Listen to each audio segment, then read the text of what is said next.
नमस्कार, मैं हूं पद्मजा जोशी और आप देख रहे हैं अड़ी।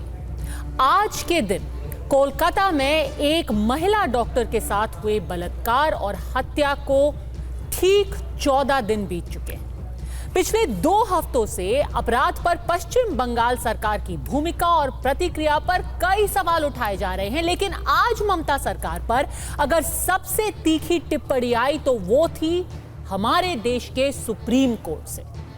सुप्रीम कोर्ट के एक जज जस्टिस पारदीवाला ने आज कहा कि 30 साल के मेरे करियर में आज तक मैंने किसी मामले में इतनी लापरवाही नहीं देखी। बात तब की है जब आरजी कर मामले में सीबीआई द्वारा अपनी स्टेटस रिपोर्ट सबमिट करने के बाद सुप्रीम कोर्ट ने सुनवाई एक बार फिर से इस मामले में शुरू की। सबसे पहले आपको बताते हैं कि अब तक की जांच पर सीबीआई ने अपनी स्टेटस रिपोर्ट में आज कहा क्या क्या। सीबीआई ने पहले कहा कि उन्हें अपराध के 5वें दिन पूरी जांच सौंपी गई और तब तक अपराध स्थल को बदल दिया गया था, यानी सबूतों से क्राइम सीन से काफी छेड़छाड़ कर दी गई थी। सरकारी वकील ने यह भी कहा कि सबसे चौंकाने वाली बात यह है कि रात 11:45 दाह संस्कार होने के बाद एफआईआर दर्ज की गई, यानी रात को पहले दाह संस्कार कर दिया गया और उसके बाद एफआईआर दर्ज की गई। सुनिए कि आज सुप्रीम कोर्ट में तुषार मेहता ने कैसे गंभीर इल्जाम लगाए। क्या आप अभी भी माता पिता बनने का सपना देख रहे हैं? अपोलो फर्टिलिटी के साथ अपने माता पिता बनने का सपना पूरा करें। मुफ्त परामर्श के लिए 9953440671 पर कॉल करें। Report, my lord, because our difficulty was we entered on the 5th day. And thereafter, my lord, before that, my lord, whatever was collected by the local police, my lord, we were given. And our investigation starts, my lord, that is itself a challenge by itself, my lord, because the scene of offense is altered.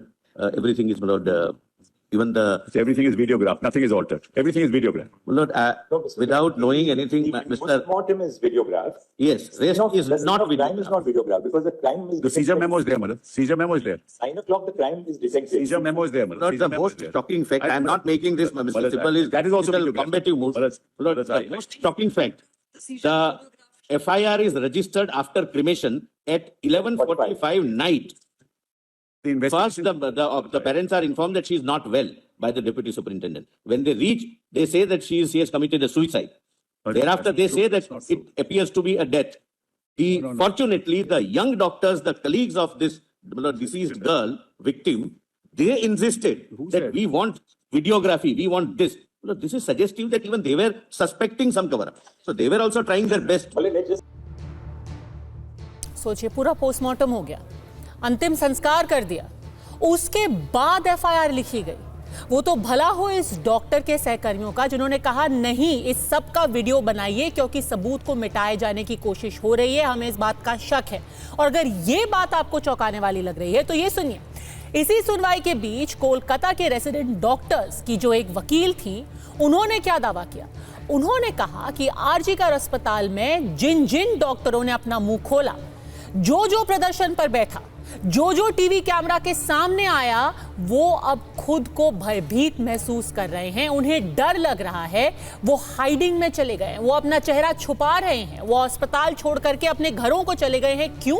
क्योंकि उन्हें लगातार धमकियां मिल रही हैं, क्योंकि उन्हें प्रशासन के सदस्य, अस्पताल के लोगों और कुछ गुंडों द्वारा निशाना बनाया जा रहा है।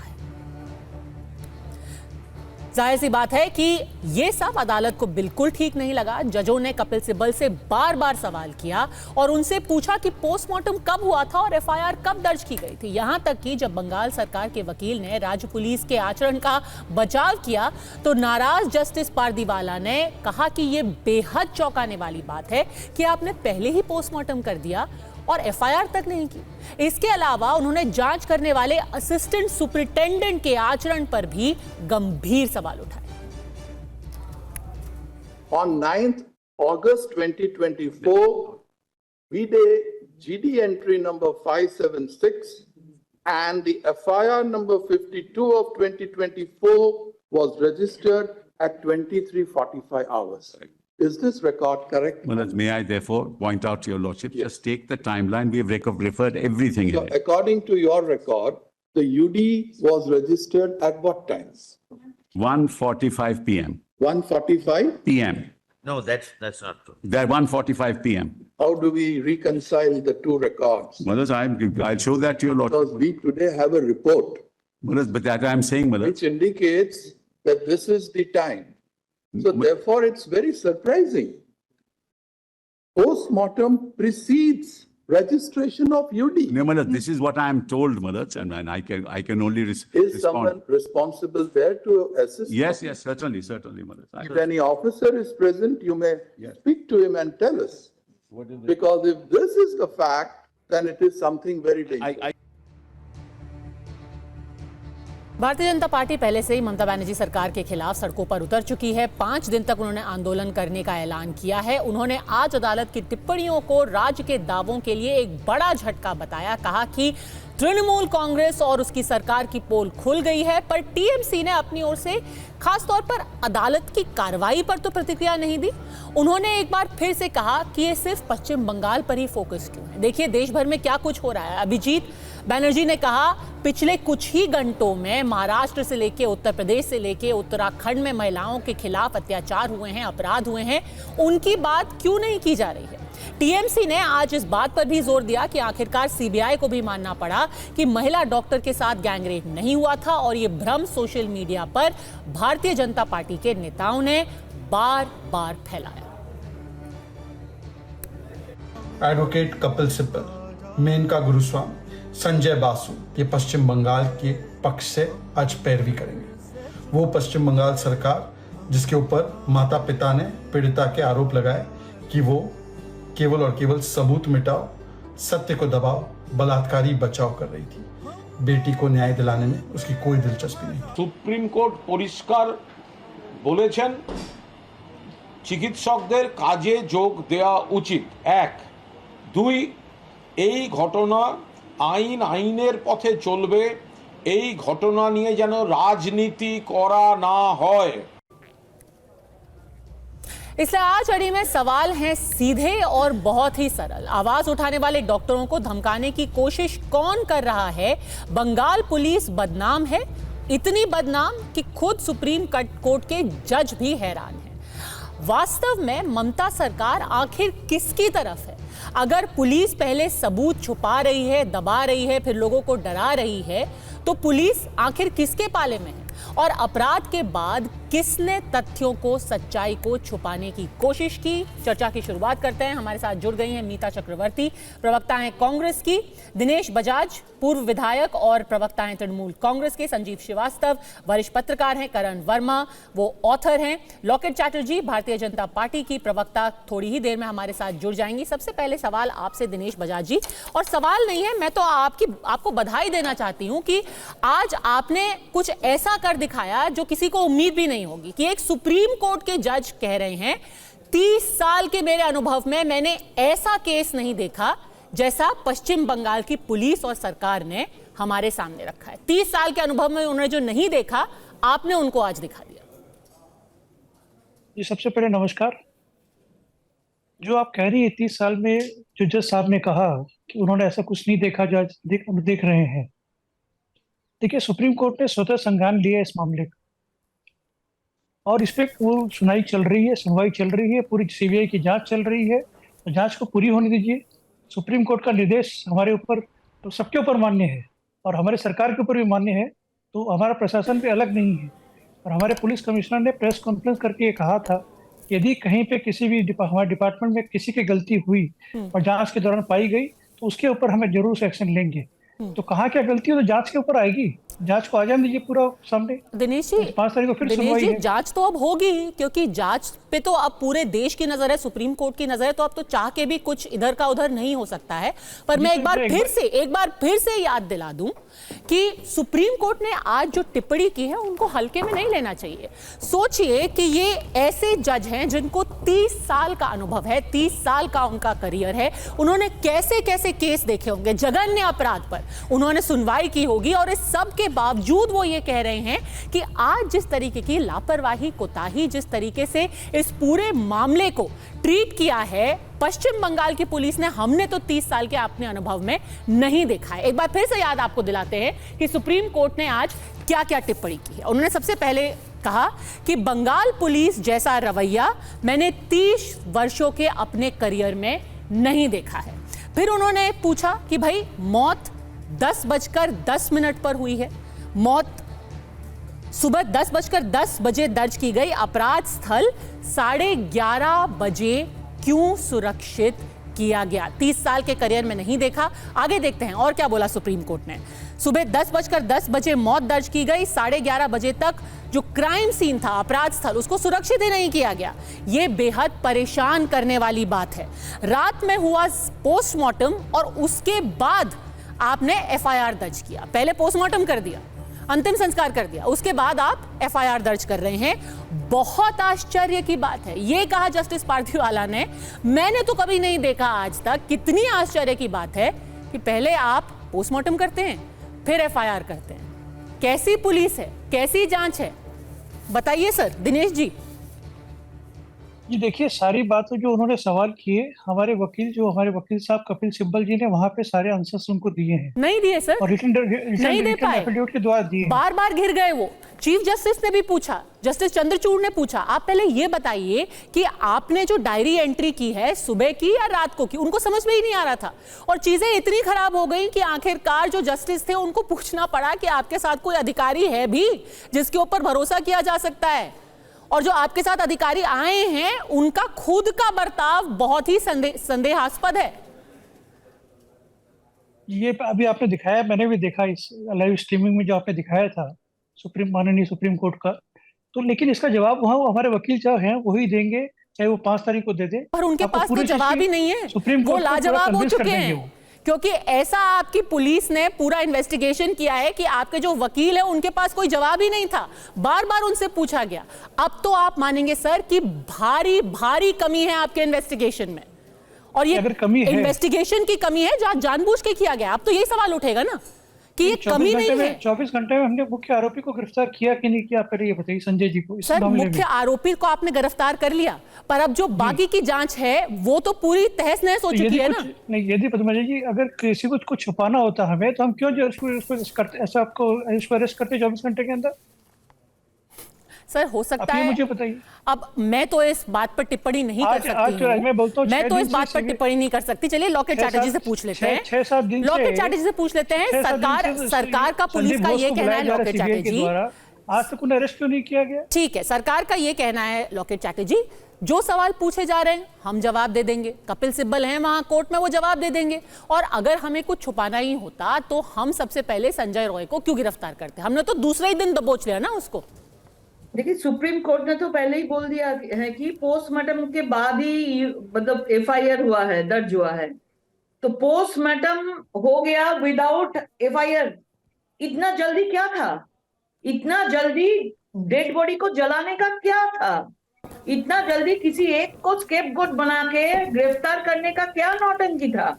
अभी पूरा देश को मालूम हो गया है कि बंगाल का पुलिस, कोलकाता पुलिस ने पूरा एविडेंस को मतलब खत्म करने के लिए पूरा कोशिश उस लोगों का जारी है। और इसमें कांग्रेस से कपिल सिब्बल भी, अभी इंडिया जो गठबंधन है इसमें कपिल सिब्बल भी जुड़ी हुए है कांग्रेस से। तो मतलब है ये लोग बंगाल पुलिस को, बंगाल सरकार को बचाने के लिए रास्ते के ऊपर आ गया है। तो बहुत शर्म की बात है इसको लेके। मीता चक्रवर्ती वहाँ एक वकील के हैसियत से थे, किसी पार्टी के प्रतिनिधि के हिसाब से नहीं। हाँ, मीता चक्रवर्ती बहुत नाराज हैं। वो अब कांग्रेस पार्टी से नहीं हैं। और आज उनका क्या रवैया था, एक ऐसा वक्त भी आया, मैं वो पहले सुनना चाहूंगी, फिर मीता चक्रवर्ती आप चर्चा में आइएगा, जब तुषार मेहता जो कि सरकारी वकील है उनको पलटकर बोलना पड़ा कपिल सिब्बल को कि कम से कम हंसिए तो मत। आप पहले देखिए क्या हुआ कोर्ट में। Medical College Hospital police outpost that a lady of PG trainee of so-and-so was found lying in unconscious state at so-and-so medicine department of 3rd floor of emergency building in so-and-so according to informed sector 92 OC and under his order leading PS with lady police. So this is not general diary entry. What is that? Is what DD is. Not somebody has lost That's the life. according to the Don't rules. at least laugh. One second. According to the rules that we follow, A girl has these regulations we've done in accordance. किसके साथ संवेदना है मीता जी? किसी की जान चली गई और कोई हंस रहा है। संवेदना तो विक्टिम के साथ है, विक्टिम के परिवार के लोगों के साथ है, और जो बंगाल के लोग हैं और देश के लोग हैं उनके साथ है। पहली बात तो ये है कि कपिल सिब्बल जी कांग्रेस पार्टी से जुड़ा हुआ इंसान नहीं है, वो राज्यसभा एमपी है समाजवादी पार्टी से। तो मैं ये फैक्ट चेक कर दूं। सेकंड बात ये है कि काफी सारे लैप्सेस हुए हैं यहाँ पर। पुलिस की अगर आप देखें the entire security process, investigation. पहली बात, जब मौत डिस्कवर्ड हुआ था मॉर्निंग में, रात को उसका बॉडी पोस्टमार्टम होता है, उसके बाद 11 बजे के बाद, आई थिंक 14 आवर्स के बाद, 14 घंटे के बाद एफआईआर गॉट रजिस्टर्ड। तो दैट इटसेल्फ शोज कि Kolkata police was trying to hide something. नहीं तो 14 आवर्स नहीं लगना चाहिए कि फायर एक फर्स्ट इंफॉर्मेशन रिपोर्ट दर्ज होने में। सेकेंडली, एज यू सेड कि प्लेस वाज नॉट सैनिटाइज्ड, सब लोग आ रहे थे। सिर्फ the parents were made to wait for 3 hours, और पहले उनको फोन जाता है हेल्थ ऑफिशियल से कि ये सुसाइड के मामला लगता है। फिर उसके बाद पेरेंट्स को वेट कराना, फिर उसके बाद जो ऑटोप्सी रिपोर्ट पब्लिक डोमेन में है, काफी सारे एक्सपर्ट्स ने उसके ऊपर भी कमेंट किया है कि the language is not as per the protocols established. तो वो भी काफी इनकंसिस्टेंट और हरिड में लिखा गया, शायद किसी जूनियर डॉक्टर से लिखा गया, और मैं शायद बोल रही हूँ यहाँ पर वो काफी सारी जगह में वो कंसिस्टेंट नहीं है autopsy report. The whole thing seems to be botched up. और अभी जाके सीबीआई को प्रेशर देना कि अभी आप खत्म करो इन्वेस्टिगेशन, ठीक है, CBI should investigate in a timely manner, पर उनके पास कुछ प्रॉपर रिसोर्सेस और एविडेंस तो होना चाहिए। बहुत ही जरूरी बात हो। एक तरीके से आप देखिए कि भारतीय जनता पार्टी और कांग्रेस दोनों एक ही स्वर में बात कर रहे हैं। दिनेश जी, क्या टीएमसी खुद को आप पूरी तरीके से अलग थलग पा रही है? कांग्रेस अब कह रही है बॉच्ड अप, आपने पूरे केस को बर्बाद कर दिया है, कवर अप कर रहे हैं आपके इन्वेस्टिगेशन ऑफिसर पर। कोर्ट टिप्पणी कर रही है कि उनका रवैया संदिग्ध है, संदेहास्पद है। जी देखिए, जैसे कहते हैं ना, बिछड़े सभी बारी बारी। पहले कांग्रेस ने फिर भी दबे स्वर में आपकी आलोचना की थी, अब तो खुल करके कह रहे हैं बॉच्ड अप। जी, हमें कांग्रेस की या बीजेपी से हम एक्सपेक्ट भी नहीं करते कि वो हमारा सपोर्ट करे। हम न्याय की मांग करते हैं। हमारी दीदी ने रास्ते में उतर के मांग की है, एक मुख्यमंत्री होते हुए, एक महिला मुख्यमंत्री एकमात्र देश की, उन्होंने वी वांट जस्टिस का नारा देकर के रास्ते में उतरी है। सर, जस्टिस का नारा ही देना काफी नहीं होता ना।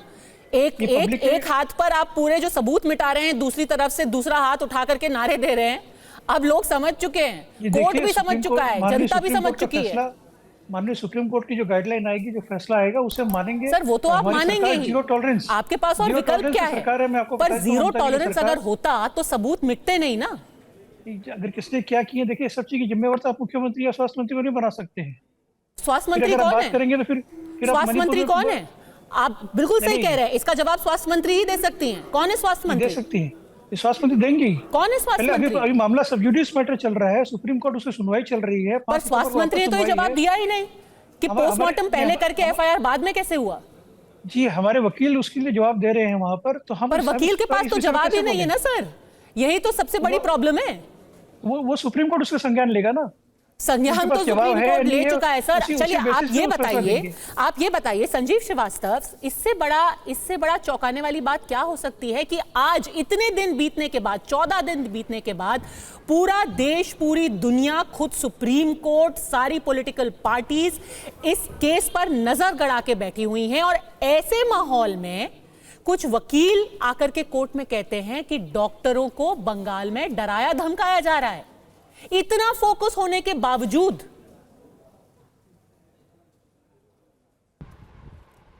देखिए पद्मजा जी, ये तो पूरा मामला ही जिस तरह से फोकस में है और सबका ध्यान इस पे आकर्षित है, उसका कारण भी बड़ा स्पष्ट है कि ये अपने आप में इतना दुर्भाग्यपूर्ण और इतना जिसकी जितनी भर्त्सना की जाए उतनी कम है, ऐसा केस है। और लॉ एंड ऑर्डर के मुद्दे पे वेस्ट बंगाल पुलिस और सरकार का ट्रैक रिकॉर्ड से हम सब परिचित हैं। वहाँ इस तरह की घटनाएं होती रहती हैं, चाहे वो चुनाव के बाद का वायलेंस हो, चाहे वो लॉ एंड ऑर्डर की स्थिति हो, चाहे महिला सुरक्षा की स्थिति हो।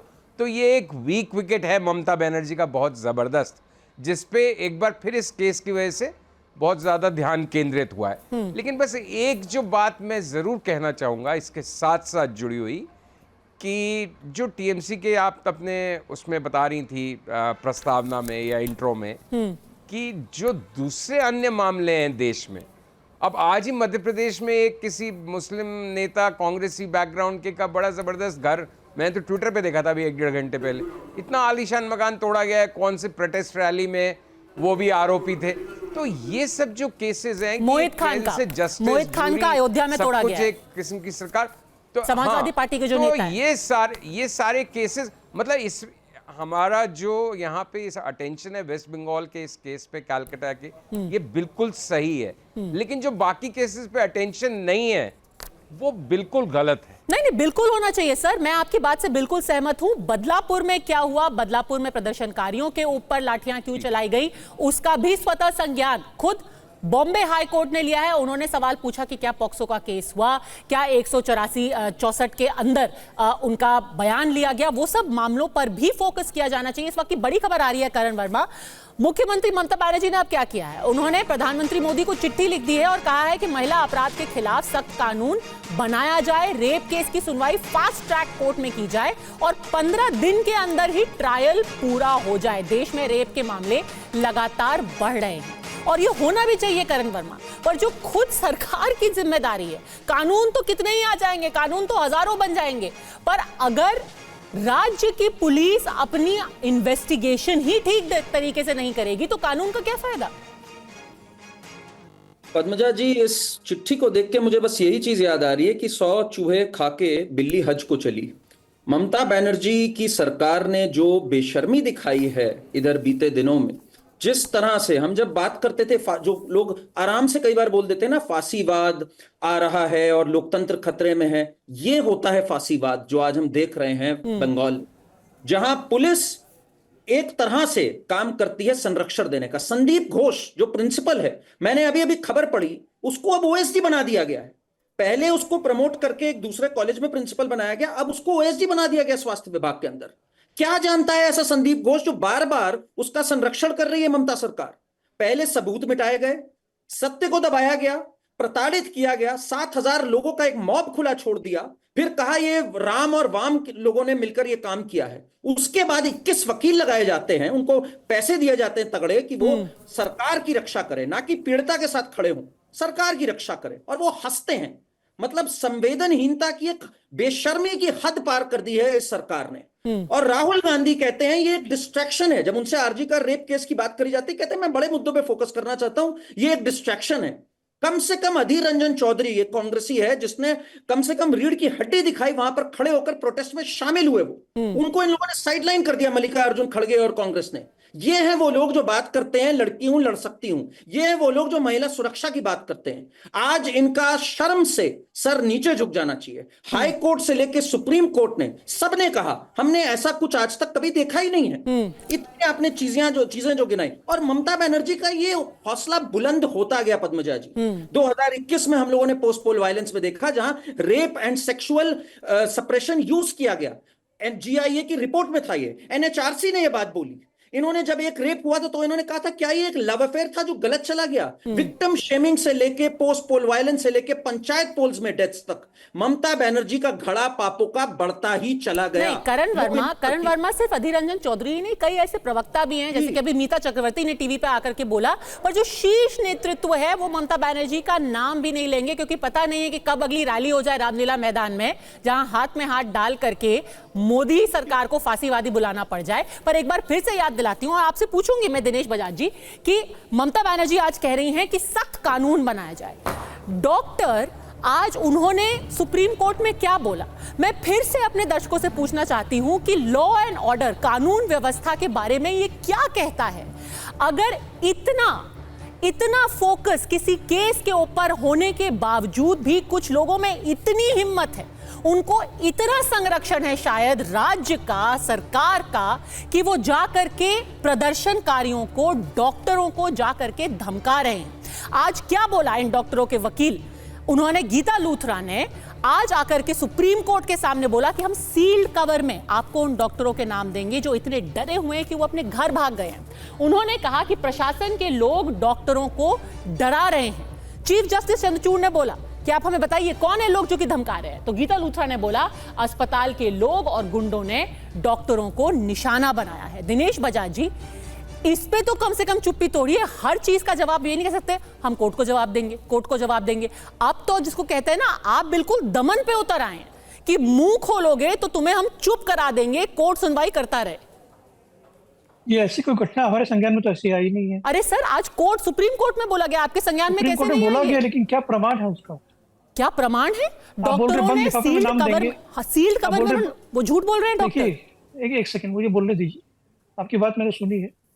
यदि हमें कुछ धमकाना होता या हमारे लोगों को किसी को धमकाना होता तो हम उसके माँ बाप के घर पे हमारे मुख्यमंत्री जी क्यों जाती? क्या उनको डराया धमका गया आज तक? आप बताइए। किसी विक्टिम के घर में जाना और प्रत्यक्षदर्शियों को धमकाना, दोनों में क्या कनेक्शन है? Doctors are next to the god. वो हमारी लाइफ बचाते हैं।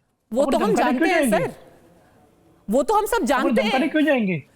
दोनों का क्या कनेक्शन है? आज इतने दिनों से यहाँ पे मैं तो आपसे सीधे ये पूछ रही हूँ कि जो डॉक्टर कह रहे हैं कि हमें धमकियां मिल रही हैं प्रशासन के लोगों से, क्या आज आप टीवी 9 भारतवर्ष पे बोल रहे हैं कि ये सारे डॉक्टर, बंगाल के डॉक्टर जिनको आप भगवान समान बता रहे हैं, वो झूठे हैं? एकदम झूठे? ऐसे एक भी केस सामने नहीं आया अभी तक। सर, रेसिडेंट डॉक्टर्स की वकील ने सुप्रीम कोर्ट के सामने बोला है कि हमें धमकियां मिल रही हैं, हम बंद लिफाफे में नाम देने को तैयार हैं। क्या ये डॉक्टर झूठ बोल रहे हैं? मैंने आपको क्या क्वेश्चन किया कि आज लड़की के जो डॉक्टर मरी हैं, जिनकी हत्या हुई, जो भी हुआ है, उनके साथ जो गलत दुष्कर्म हुआ है, क्या उनके माँ बाप को किसी ने धमकाया है? सर, दोनों का क्या कनेक्शन है? अगर धमकाना होता तो आप विटनेसेस को धमका रहे हैं, जो लोग अपनी आवाज उठा रहे हैं उनको धमका रहे हैं। देखिए, एकदम गलत आरोप है। एकदम गलत आरोप चल रहा है पश्चिम बंगाल में। लॉकेट चैटर्जी बोलिए। ममता राज में बहुत गुंडागर्दी चल रहा है पश्चिम बंगाल में। ये टीएमसी का प्रवक्ता दिनेश बजाज जी भी ये सब जानते हैं। ये लोग, क्या डॉक्टर्स लोग, स्टूडेंट्स लोग झूठ बोलेंगे? और भी एक इंफॉर्मेशन है, आपका पूर्व सांसद मिमी चक्रवर्ती ने भी सोशल मीडिया के ऊपर लिखा है, उन्होंने आरजी कर को केस को लेके आवाज उठाया, इसलिए उनको सोशल मीडिया में धमकी दिया गया। आपका पूर्व सांसद, अगर आपका पूर्व सांसद भी अगर सुरक्षा में नहीं है, उसका कोई सिक्योरिटी नहीं है, तो आप बोलिए आम जनता का डॉक्टर को कैसे रहेंगे? दिनेश बजाज कुछ किया है? मिमी चक्रवर्ती ने कोई डायरी की है? थाने में कोई डायरी की है? आप लोग टीएमसी का सांसद था, आप मुझे क्यों प्रश्न कर रहे हैं? आप मुझे क्यों प्रश्न कर रहे हैं? मैं आपको पूछ रहा हूँ। तो आप लोग पूरा झूठ बोल के टीवी में पूरा नौटंकी चल रहे हैं आप लोगों का, ये दबाने का कोशिश चल रहा है आप लोगों का। सर, ये क्या बात है? डॉक्टर कह रहे हैं डराया जा रहा है, आप कह रहे हैं सत्यापित करो। आपकी पूर्व सांसद कह रही हैं मुझे रेप की धमकी मिल रही है, आप कह रहे हैं उन्होंने डायरी एंट्री कराई करण वर्मा। देखिए पद्मजा, काम है, उनको पता है, वो साफ कह रहे डंके की चोट पे, इसको प्रमाणित करिए। उन्हें पता है कि उनकी पुलिस उस कदर उनकी गिरफ्त में है कि आप साबित कर ही नहीं पाएंगे, ये इन्वेस्टिगेशन को बॉचअप कर देंगे। इन्हें पता है कि ममता दीदी बैठी हुई है होम मिनिस्टर, कैसे आप सत्यापित कर पाएंगे भाई? जब पूरी इन्वेस्टिगेशन हमारी जेब में है और हम हर सबूत मिटाने में एकदम समर्थ हैं, तो इसीलिए तो आज इतने आराम से क्यों बैठे हुए हैं दिनेश जी आपके पैनल पे? इन्हें पता है आप कुछ नहीं साबित कर सकते, क्योंकि पूरी इन्वेस्टिगेशन इनके जेब में, ऊपर से लेके नीचे तक हर आवाज को दबाने में कामयाब है। इन्होंने एक फुटबॉल मैच कैंसिल करा दिया, आप सोचिए, ताकि कोई बैनर्स ना आए उसके अंदर। मोहन बगान का मैच इन्होंने कैंसिल करा दिया। तो आज फांसीवाद इस कदर पहुंच गया है। मेरा तो प्रश्न बीजेपी से है, आर्टिकल 352 के तहत क्यों नहीं गवर्नर के जरिए इनको इंस्ट्रक्शंस देते हैं? अगर 356 लगाने की हिम्मत नहीं है, जो कि लगना चाहिए इस समय, इसी दिन के लिए 356, जब law and order totally collapse कर जाए, 352 आर्टिकल जो आपको प्रावधान देता है इनको इंस्ट्रक्शन देने का, उसके अंतर्गत क्यों नहीं दे रहे इनको? लॉकेट चैटर्जी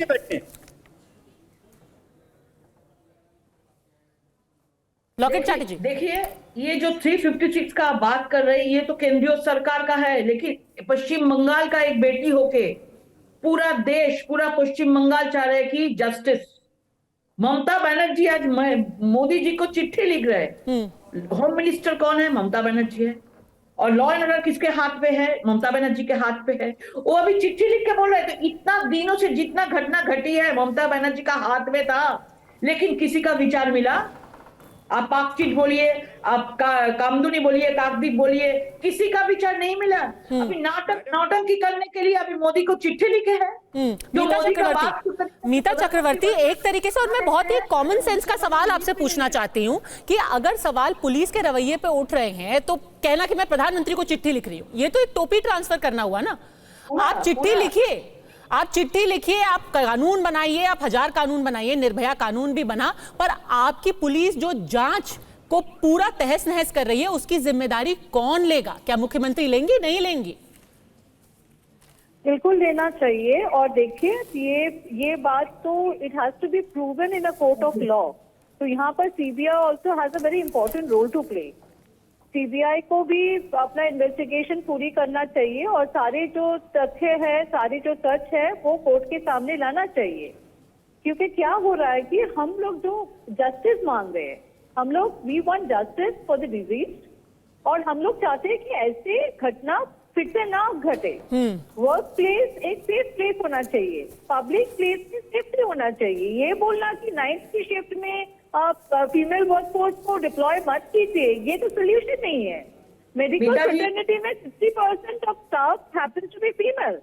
तो आप औरत को बिना, आप फीमेल स्टाफ के बिना कैसे शिफ्ट चलाएंगे? और ऐसे मेडिकल इमरजेंसी सर्विसेज नहीं है। अगर आप आईटी ले लीजिए, बीपीओ ले लीजिए, कॉल सेंटर्स ले लीजिए, सारी जगह में नाइट शिफ्ट में, इवन इन मीडिया औरत काम करती है। तो ये स्टेट का रिस्पॉन्सिबिलिटी है to ensure safety for female employees at their workplace. बहुत ही जरूरी बात है। संजीव श्रीवास्तव इसी की बात मैं कर रही थी। क्या पूरे देश में हो रही घटनाओं पर फोकस होना चाहिए? बेशक होना चाहिए, पर ये बार बार जो एक कवर अप जिसको कहते हैं ना कि आप कर ही क्या लेंगे?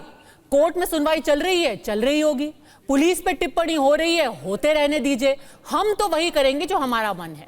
अगर कोई डॉक्टर प्रोटेस्ट करेगा हम उसको जाकर के धमकाएंगे।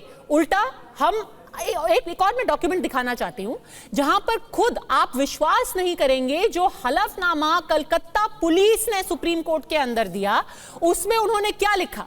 उस हलफनामे के अंदर, अगर मैं वो जल्दी से दिखा सकती हूं, उस हलफनामे के अंदर कलकत्ता पुलिस ने कहा कि 10:10 पर सुबह 10:10 पर वो अनकॉन्शियस पाई गई।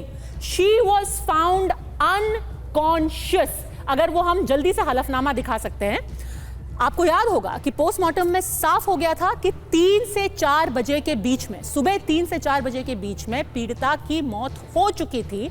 और ऐसा इन्वेस्टिगेशन कर रही है कलकत्ता पुलिस कि सुप्रीम कोर्ट में जाकर के वो बोल रहे हैं कि सुबह 9 अगस्त 2024 को सुबह 10:10 पर ताला police station received information from police outpost that a lady doctor was found lying in an unconscious state। आखिर मैं यही पूछूंगी आपसे सर, आप तृणमूल कांग्रेस के प्रवक्ता हैं, आज पूरे देश की नजर आपके ऊपर, आपकी सरकार के ऊपर है। कौन विश्वास करेगा कि आप ठीक से ये जांच कर रहे हैं? अब कांग्रेस तक को तो विश्वास नहीं हो रहा है। ये जांच तो सीबीआई कर रही है, अब तो हम नहीं कर रहे हैं, पहली बात तो ये। दूसरा, करण जी ने जो कहा 352, 356 की बात, तो मणिपुर में कितनी बड़ी घटनाएं घटती हैं। सर, जो कॉलेज में तोड़फोड़ हुई इसकी तो जांच आप कर रहे हैं ना, आपकी पुलिस कर रही है। कॉलेज में तोड़फोड़ की जांच किसके कर रही है? कॉलेज में तोड़फोड़ की जांच आप करेंगे। जो डॉक्टर डरे हुए हैं उनको सुरक्षा आप प्रदान करेंगे। खैर, अब तो वो भी सीआईएसएफ करेगी। तो आप एसेंशियली ये कह रहे हैं कि आपके राज्य में किसी को सुरक्षा प्रदान करना, कोई इन्वेस्टिगेशन करना, आपकी सरकार ये नहीं कर सकती है? एकदम 100% कर सकती है। कोई घटना, एक घटना घटी है, वो बहुत दुखद घटना है, किंतु ऐसी घटनाएं आप गिनती कराई कलकत्ता शहर में कितनी घटी है, और घटनी नहीं चाहिए। हमारी सरकार जीरो टॉलरेंस सरकार है। देखिए, ये लोग बार बार बोल रहे हैं सीबीआई को जांच करना चाहिए। अगर सीबीआई के लिए जो रिसोर्स था, जो सबूत था, ये लोग ट्रक भर के लोग को लेके आया और पूरा तोड़फोड़ करके चला गया, पूरा सीसीटीवी कैमरा तोड़फोड़ करके चला गया, तो सीबीआई कैसे करेंगे जांच? हम लोग कैसे मांगेंगे? और दूसरा बात है, जब सीबीआई के पास चला गया, फ्राइडे ममता बनर्जी मंच से बोल रहे संडे फांसी चाहिए, संडे फांसी चाहिए। क्या पॉसिबल है? आप बोलिए मैडम जी, कि फ्राइडे उन्होंने सीबीआई के हाथ में जब चला गया, संडे वो दोषी को फांसी चाहिए, ऐसा बोल रहे हैं। क्या मजाक चल रहा है? ये नौटंकी चल रहा है। अब ये इनका प्रवक्ता ऐसे करके बात कर रहे हैं। चलिए, अगर दिनेश जी ने बोल ही दिया है कि 100% हम जांच करेंगे और 0 टॉलरेंस है, अगर इतना कहना ही काफी है तो कम से कम सुप्रीम कोर्ट तो आपकी बात से फिलहाल कन्विंस नहीं लग रही है। आगे सुनवाई जब होगी तो देखते हैं कि आपकी पुलिस और सीबीआई इस मामले पर क्या कहती है। इस सब के बीच सवाल बहुत ही गंभीर बार बार आपके ऊपर उठाए जा रहे हैं, और ये कोई भारतीय जनता पार्टी या कांग्रेस या कोई और नहीं, इस देश की सुप्रीम कोर्ट और आपके प्रदेश के लोग उठा रहे हैं।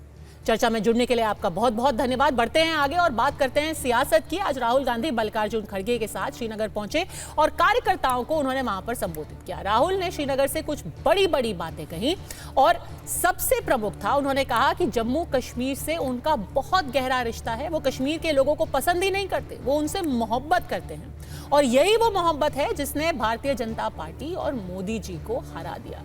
उन्होंने कहा कि जम्मू कश्मीर में चुनाव के मुद्दे पर जो भी गठबंधन होगा, जो जम्मू कश्मीर में गठबंधन होगा, उसमें कांग्रेस कार्यकर्ताओं के बलिदान और सम्मान को सबसे ऊपर रखा जाएगा। पर सबसे खास बात थी आज जो राहुल गांधी ने भारतीय जनता पार्टी और खास तौर पर प्रधानमंत्री के बारे में बोली। उन्होंने चुटकी लेते हुए ये कहा कि जब चुनाव के नतीजे आ गए हैं तब से प्रधानमंत्री की बॉडी लैंग्वेज ही बदल गई है, पहले कुछ और अब कुछ और।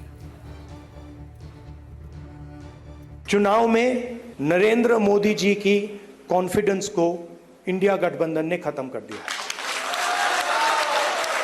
आपने देखा होगा जो पहले नरेंद्र मोदी जी छाती फैला के आते थे, याद है आपको? यूं आते थे, अब यूं आते हैं। और हराया किसने?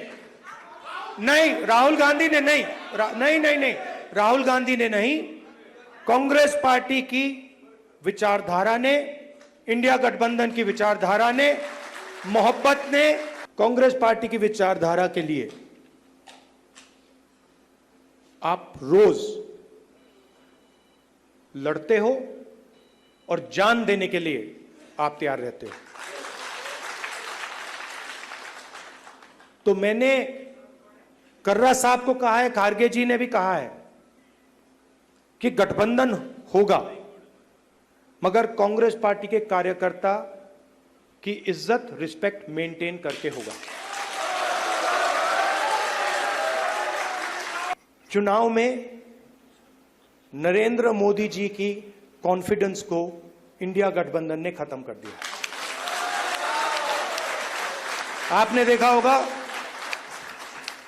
देखा होगा जो पहले नरेंद्र मोदी जी छाती फैला के आते थे,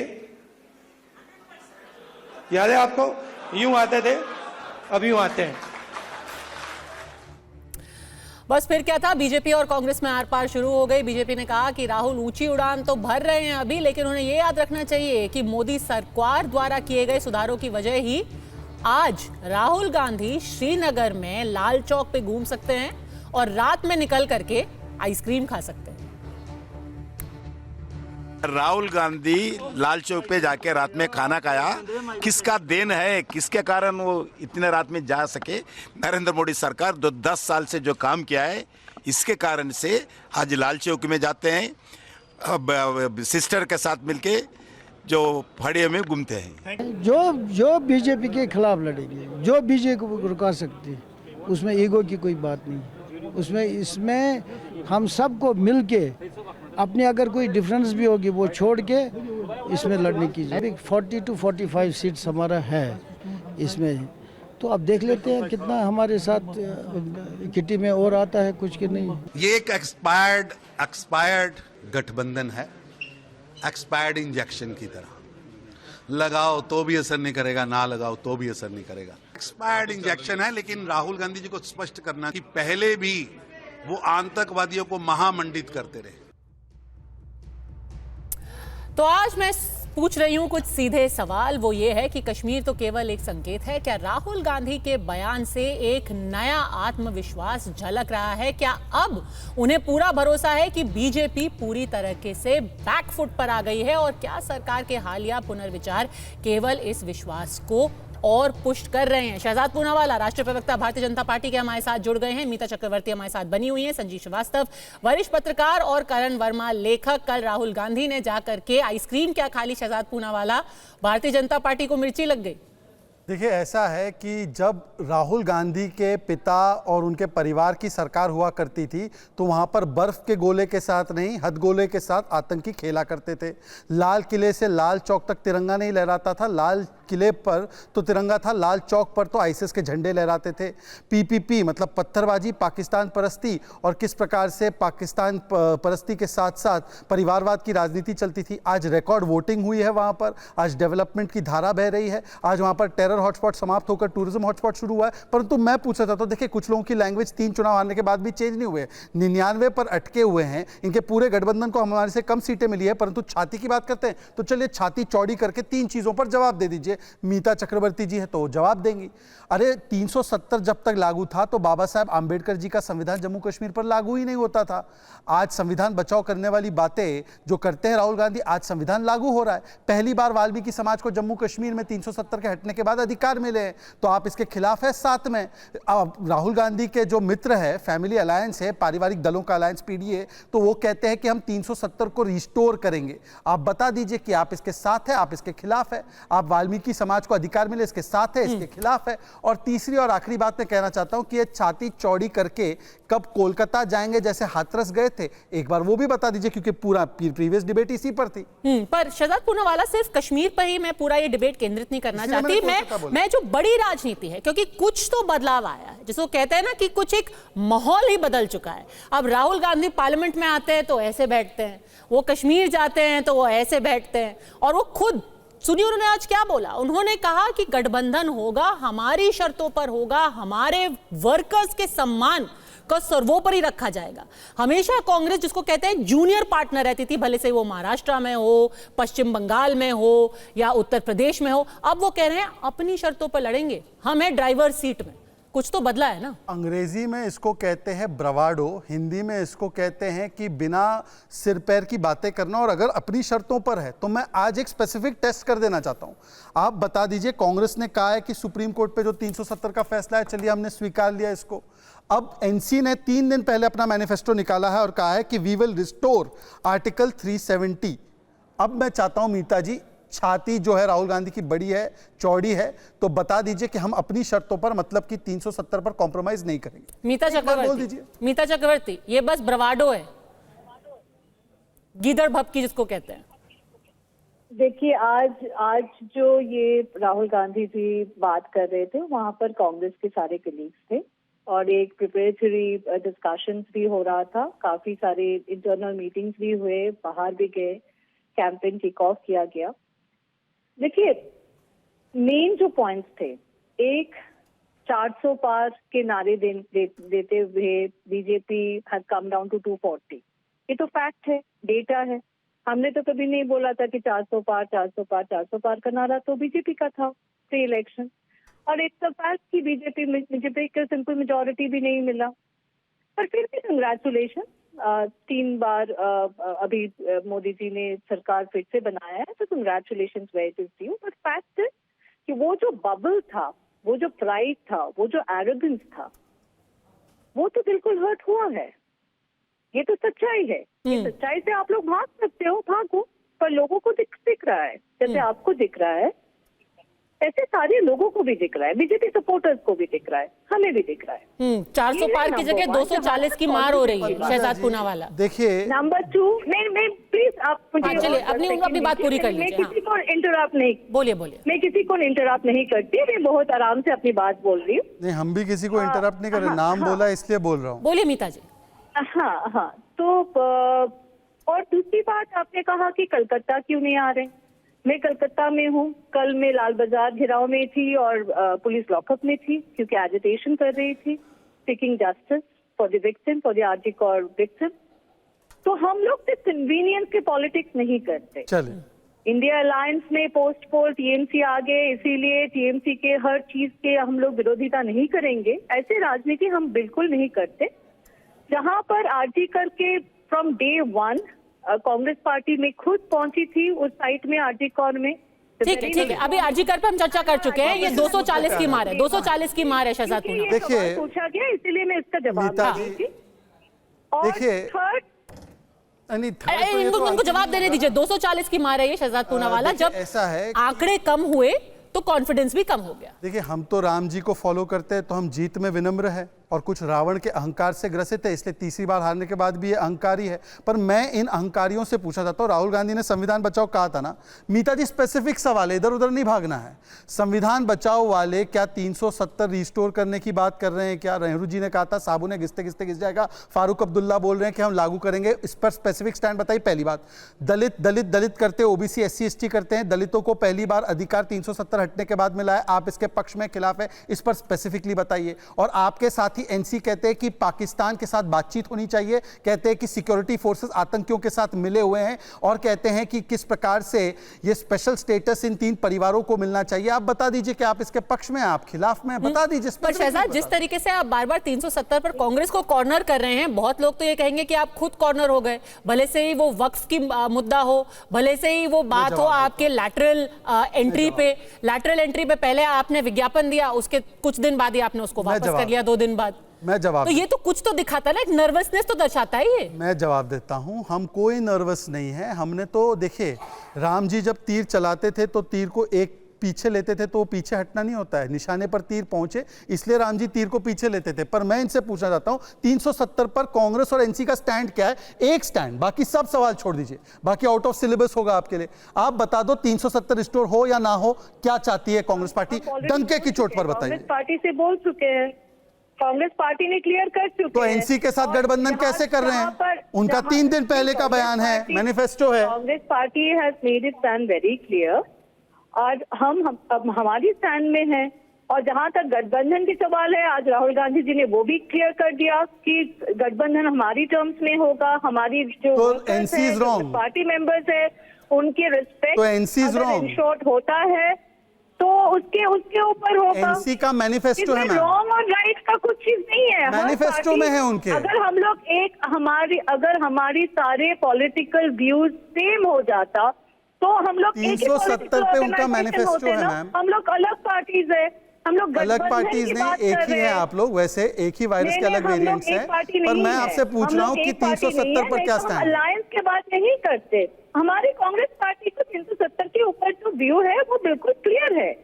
और जो राहुल गांधी, तो आपका व्यू सही है, एनसी का व्यू सही है 370 थर्ड पॉइंट जो बोला था कि गठबंधन का जो डिस्कशन होगा वहां पर नेताजी राहुल जी की छाती को क्या हो गया? सामने रखा होगा। एनसी को बोलिए ना कि 370 पे गलत स्टैंड है, कांग्रेस का स्टैंड सही है। क्या हुआ, छाती सिकुड़ गई क्या? छाती का I do not want to elaborate that with the response. छाती सिकुड़ गई? हमारी स्टैंड बहुत क्लियर है और हमारी गठबंधन जब होगा और उसके ऊपर वैसे आपका स्टैंड है क्या? आधिकारिक तौर पर आपका स्टैंड है क्या? एक बार फिर से याद दिला दे लोगों को। आप कह रहे हैं कि 370 का हटना सही था, भी एक कॉमन मिनिमम प्रोग्राम बनाया जाता है। आप कह रहे हैं कि 370 का हटना सही था, यही है ना आपका स्टैंड? सिर्फ कंफ्यूजन। हमने already we have accepted the verdict. नहीं, एक बार मेरे लिए रिपीट कर दीजिए। 370 हटना चाहिए, 370 गलत है। वर्डिक्ट जो ये था वो हमने एक्सेप्ट कर लिया है, वो that has been given in the public domain. और जब अगर 2 पॉलिटिकल ऑर्गेनाइजेशन का एक चीज में अगर डिफरेंट व्यू पॉइंट्स रहता है तो एक कॉमन मिनिमम प्रोग्राम, क्योंकि एक बहुत ही मार्मिक रिश्ता है ना राहुल जी का। उन्होंने कहा खून का रिश्ता है, सिर्फ पसंद ही नहीं मोहब्बत है।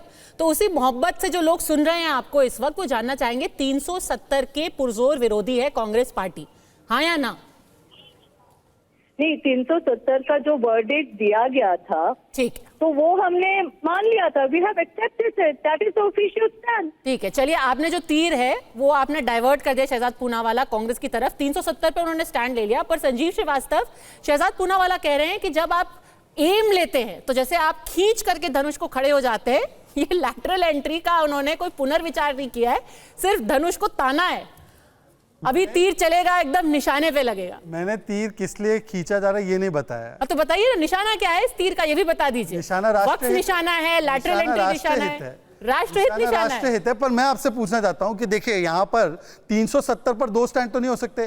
तो कांग्रेस ने स्वीकारा है ना कि एनसी का स्टैंड गलत है, एंटी नेशनल है। एंटी नेशनल पार्टी के साथ गठबंधन क्यों? अच्छा ठीक है, 370 का भारत जोड़ो की बात करने वाले 370 के साथ देखिए, आप भी बिल्कुल अर्जुन की तरह 370 पर निशाना लगा करके बैठे हुए हैं, पर संजीव श्रीवास्तव को जवाब देने दीजिए। ये स्ट्रेटेजिक रिट्रीट था, पुनर्विचार नहीं था।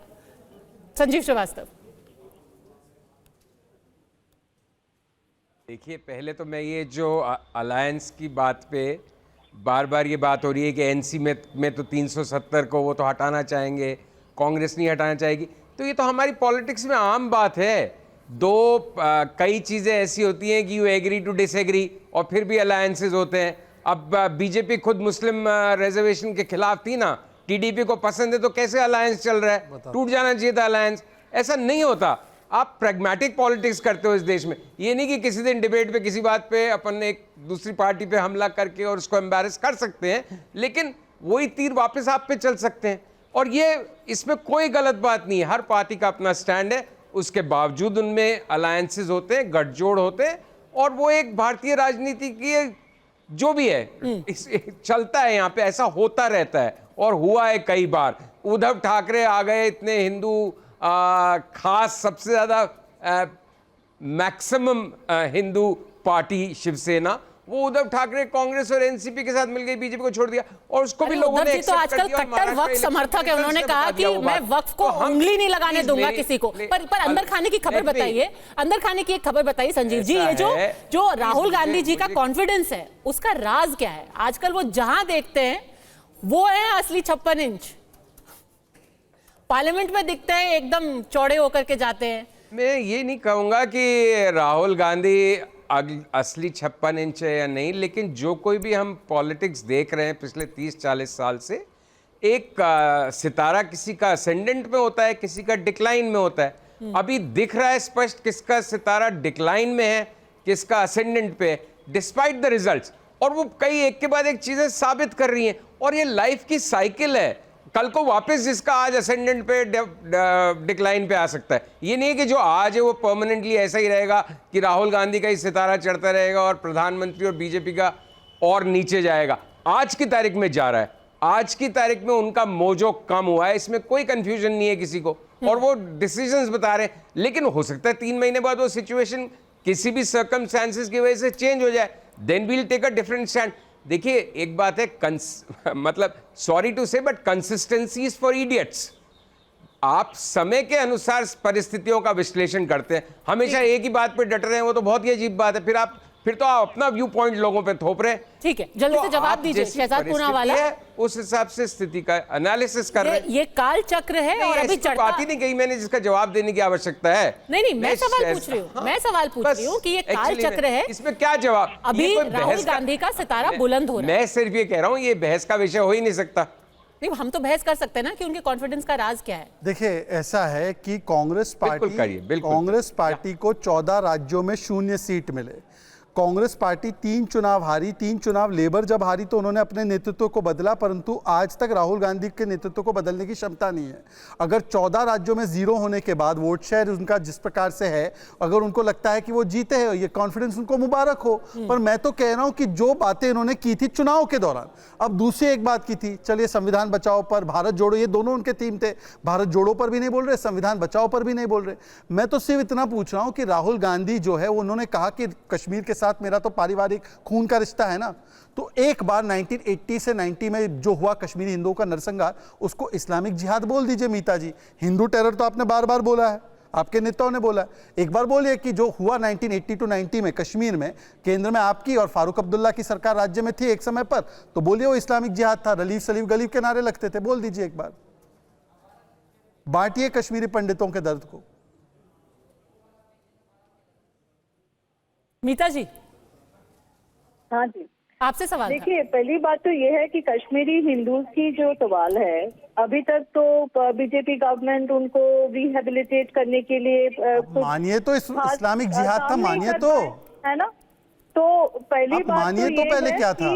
नहीं, प्लीज आप इंटरप्ट मत कीजिए, मैं पेशेंटली आपकी बात सुन रही। इस्लामिक जिहाद था या नहीं था? नहीं, क्यों मानो? Why you putting words in my mouth, right? ना मैं गाजा में दिख गया, ये नहीं दिख रहा है ना इस्लामिक जिहाद की बात करने वाली हूँ। आप कुछ भी फ्रेज मेरे ऊपर मत डालिए, ठीक है। तो पहली राहुल बात तो गांधी ये के मुंह में है कोई कि शब्द नहीं डाल सकते। कश्मीर में जो कश्मीरी हिंदूज के साथ हुआ था, जो बहुत ही गलत हुआ था, क्या हुआ था? उसको रिहेबिलिटेट करने में even the BJP government has failed. क्या हुआ था उनके साथ? Anything much for them to rescue. तो अभी अगर राहुल गांधी जी की बात हो रहा था कि राहुल गांधी जी ज्यादा कॉन्फिडेंट, राहुल गांधी ऐसे ही थे, पहले से भी कॉन्फिडेंट ही थे। हाँ, इस बार Congress party has revive double this Lok Sabha. Kashmiri हिंदुओं के साथ क्या हुआ था मैम, वो तो बताइए। 50 प्लस से 100 प्लस हो गए। कश्मीरी हिंदुओं के साथ क्या हुआ था वो तो बताइए। मुस्लिम्स के साथ लिंचिंग होती है तो आप खुल के बताती हैं, कश्मीरी हिंदुओं के साथ क्या हुआ खुल के बताइए। जब नहीं, ये कश्मीरी हिंदूज के ऊपर है नहीं, और आप एंकर नहीं है, आप सवाल करना पूछिए। ठीक है, ये भी गाजा के मुस्लिम पे बोल सकते हैं, कश्मीरी हिंदू पर, बांग्लादेश के हिंदू पर चुप रहना। छाती आपकी, ठीक है, देखिए उन्होंने पहले ही बोल दिया था कि we will set the terms, हम फैसला लेंगे कि हम किस पर बात करना चाहते हैं, गठबंधन पे कैसे बात करेंगे। हिंदू मुस्लिम ढूंढते हैं। करण वर्मा, नहीं, कश्मीरी हिंदुओं को तो क्यों मारा था? उनको तो इसलिए मारा था क्योंकि उनके बाल अच्छे नहीं थे ना। नहीं, उनको किस लिए मारा था? हिंदू मुस्लिम नहीं था वो, सलीम गरीब के नारे मस्जिदों से निकले थे। कौन से डिनायल में रहती हैं आप? नहीं, डिनायल में नहीं। हिंदू टेरर बोल सकते हैं, मुस्लिम इन गाजा बोल सकते हैं, यहाँ पर हिंदू मुस्लिम हो जाएगा। और मोदी जी का फेल्ड कॉन्फिडेंस और फेल्ड एरोगेंस के ऊपर तब भी उस डिबेट में आप कश्मीरी हिंदू और हिंदू मुस्लिम और राइट्स को लेके आएंगे। देखिए, एक तरीके से ये भी कह सकते हैं कि ये भी कांग्रेस की एक नई राजनीति का एक लक्षण है कि वो अब डिसाइड करेंगे हम किन मुद्दों पर बात करना चाहते हैं और किस तरीके से हम भी नैरेटिव को कंट्रोल करेंगे। करण वर्मा, अब वो जिसको कहते हैं ना कि बीजेपी के ट्रैप में आने वाले नहीं है। करण वर्मा, देखिए पद्मजा, शहजाद जी ने आज एक तीर चलाया 370 का, और मीता जी ने बड़े उसमें कह दिया कि भाई हमारी अलग अलग राय हो सकती है पार्टियों की। इनके नेता दिग्विजय सिंह ने 12 जून 2021 में डंके की चोट पे कहा कि हम 370 को वापस लेके आएंगे जब हम पावर में आएंगे। और 370 बहुत जरूरी है पद्मजा, आपको समझना होगा, इससे बड़ा दलित विरोधी प्रावधान आज तक आजाद हिंदुस्तान में कभी आया ही नहीं। 370 और 35A की वजह से हजारों दलितों को, जो कि पीएचडी तक पढ़े लिखे थे, उनको एक सफाई कर्मचारी के तौर पे काम करना दिया, और ये बनते हैं दलित के सहोकार। ये है कांग्रेस पार्टी का असली चेहरा। इनको साफ बोलना चाहिए। क्या ये दिग्विजय सिंह की स्टेटमेंट के साथ है? और दिग्विजय सिंह ने बार बार बोला, 22 जनवरी 2023 में भी बोला। ठीक है, बिल्कुल सही बोला राहुल गांधी ने। इनके परिवारों का रिश्ता है भाई, राजीव गांधी और फारूक अब्दुल्ला की जुगलबंदी हो या नेहरू और शेख अब्दुल्ला की हो, इसी ने कश्मीर में इतना रक्त बहा है कि बिल्कुल खून का रिश्ता है, और इन्हीं की वजह से है ये खून का रिश्ता। पर जो पिछले 1 साल में पद्मजा, 1 साल में 2 करोड़ लोग टूरिज्म में वहां गए, पत्थरबाजी खत्म हो गई, लोगों को परमानेंट रेजिडेंटशिप मिला, जिससे कि जो लोग अपनी काबिलियत के अनुसार नौकरी पा सकते वो पाए। और इसी पे इस बार का चुनाव होगा कश्मीर में। ठीक है, इस बार राहुल गांधी ने जाकर के कम से कम ये एक मैसेज दिया है कि जो राजनीति होगी, जो राजनीतिक टर्म्स होंगे, जो सारे कंडीशंस होंगे, हम सेट करने वाले हैं। अब ये आने वाले दिनों में किस तरीके से कुछ इफेक्ट करता है भारतीय जनता पार्टी के ऊपर, उनके फैसलों के ऊपर, ये देखने वाली बात होगी। चर्चा पे जुड़ने के लिए आप सबका बहुत बहुत धन्यवाद।